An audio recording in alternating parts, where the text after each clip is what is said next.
regarding tracks that take up space on our hard drives, I have a collection of tracks that are licensable but off the label in terms of my genre.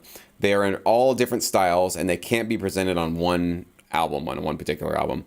How would you recommend getting them into a library instead of just putting them in royalty-free outlets?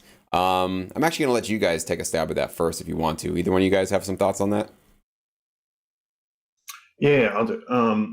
So it depends on the number and it depends on the genres, right? Because you could put, if you have a good 5 to 10 that are somewhat of a packageable deal, like like if they're EDM or like hip hop or whatever they are, then yeah, then you do what I think Jesse and all of us have talked about all the time, which is package them together, make them an album, and then try to pitch them to libraries. If you already have a relationship with a library, then you probably can just kind of put one in a folder and be like, hey, do you need anything like this? That's kind of your second option of just kind of being like, well, stuff laying around. We have, you and I, library, have a relationship. Here's some stuff in case you're, interested, or maybe it sparks an idea. I know sometimes I'll get people that'll just send me tracks and I'll be like, that would be a good idea for a whole album of tracks just like that. So I would say those are probably your two options. I agree. I would say there's really no shortcut to doing work. That's pretty much what we have to say here, is that like if you have like 2 tracks that are in a particular style and you're okay at it, but it's something that's going to take you a lot longer to get to that 10 or 12 track limit or number, then there's no shortcut for that. You're just going to have to go make the time, make the dedication, and try to get it.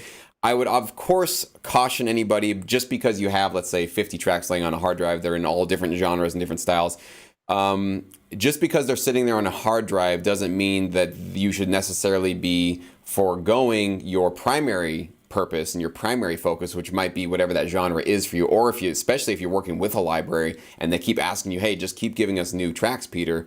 That's your primary focus. That should be where you really are putting a lot of your focus. So I know it bothers you and it bugs you to have 50 tracks that are sitting there and not really getting any play.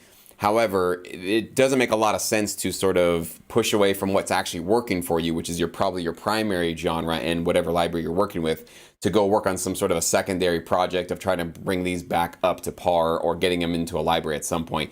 That would be one of those things, like when you have a free day, whatever that is, like I've heard of these things called free days, but if you get one of them, that might be something that you can do where you're like, hey, I got a free day today. Let me go ahead and create that 3rd track to kind of bring this one up. And that maybe can be like a year or 2 year long process for you. So you don't have to do all of that overnight.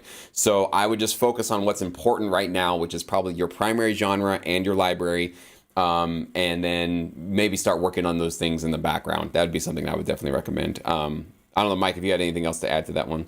Yeah, no, I was just going to say that, if you have a bunch that's in different genres, just try to package, like what Trevor was saying. See if you have like a group that you can package, even if it's 5 or 6 or like an EP, even if it's not in demand with any of the libraries that you're working with right now.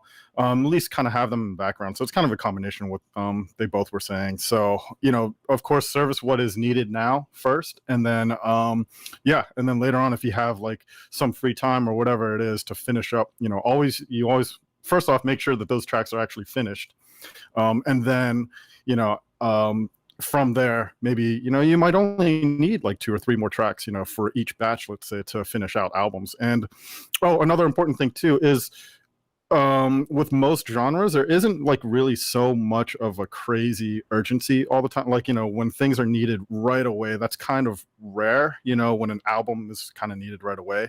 So most genres in sync, like, can tend to stick around for a couple of years. Even now, we've been getting placements from our library that's from tracks that were made like 4 years ago, 3 years ago. You know what I mean? So think about that too. If it's not an immediate need for a particular client or library right now, you could kind of put them in the back burner to get them finished at a later time, and it probably will still be okay and still be looked at as new by whoever you send it to.